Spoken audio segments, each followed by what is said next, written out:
So here we have the Nissan Juke Techna Automatic on a 17 plate. I'm going to start off by showing you around the outside of the car, and then we'll hop in and run through some controls on the inside. But from the outside you can see it's a 5-door car with alloy wheels and tinted windows. Let's start off inside the boot and then work our way around the rest of the car from there. So as we approach the boot, you've got plenty of boot space, as you can see, along with that 60/40 split folding rear seat. And then underneath this tray section, the boot space is increased by a whole lot more. You can remove this tray completely should you wish to. Okay, so we're just going to work our way back round to the front of the car, and then we'll hop in and run through some controls on the inside. But now that we've done a full circle of it, you can see it's in lovely condition the whole way round. Just briefly before we climb in, I think it's well worth seeing the interior from this exterior point of view. You get full leather seats, as you can see. There's plenty to run through on the dashboard, so let's hop in and we'll do that now. So now that we're inside the car, we're going to start with the dials. On the left-hand side, we have the rev counter, and on the right-hand side, the speedometer. In the middle at the top, you can see the total miles of this car, which are 14,249.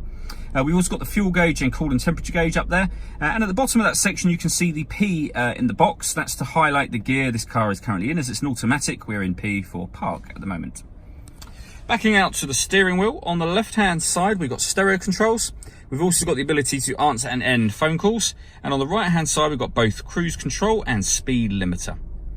Of course, the phone controls cannot be used until such time as you set up your phone in the car, and that is done on the touchscreen in the centre just here by hitting the phone icon, and then connect, and then pair new device, and follow the instructions on screen.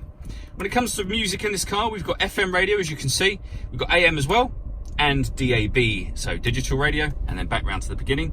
If you want to listen to your own music, you can do that via the CD player. There's an auxiliary and USB input. And on top of that, you can stream music wirelessly via Bluetooth audio. So once you pair up your phone, not only can you make and receive phone calls, but you're able to listen to your music as well. This car's also got satellite navigation. There's a full video showing how that works on our website and on our Facebook page. And on top of all of that, it has a 360 parking camera. So I've just put the car in reverse, so you can see we have a reverse camera image there and a bird's eye view image of the car, exactly where it's parked right now. And it goes a couple of steps beyond that. If you press the camera button, we get a front-facing camera and the bird's eye view, or a front-facing camera and the front passenger side wheel as well. So with all of these cameras, it does make it very easy to park this car. Working our way down, we've got climate control, so you can adjust the temperature inside the car, the fan speed.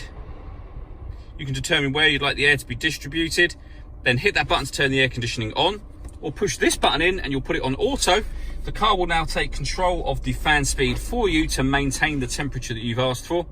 You can override that at any time you wish to by readjusting the fans yourself, and you can see auto has now gone off.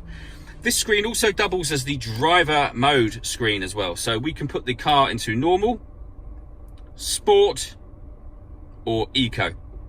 And whatever mode you put it in, you're affecting the engine, the gearbox, the steering, and the climate control. Below that, we have the auxiliary and USB inputs that I mentioned a moment ago, a 12-volt charging socket on the other side, the fully automatic gearbox, and then right in the centre here, we've got the driver and passenger heated seats. All that leaves me to say is thank you for taking the time to watch this video. If you'd like to come and see the car in person and have a test drive, please feel free to call any of our MJA sites. We'd love to hear from you soon.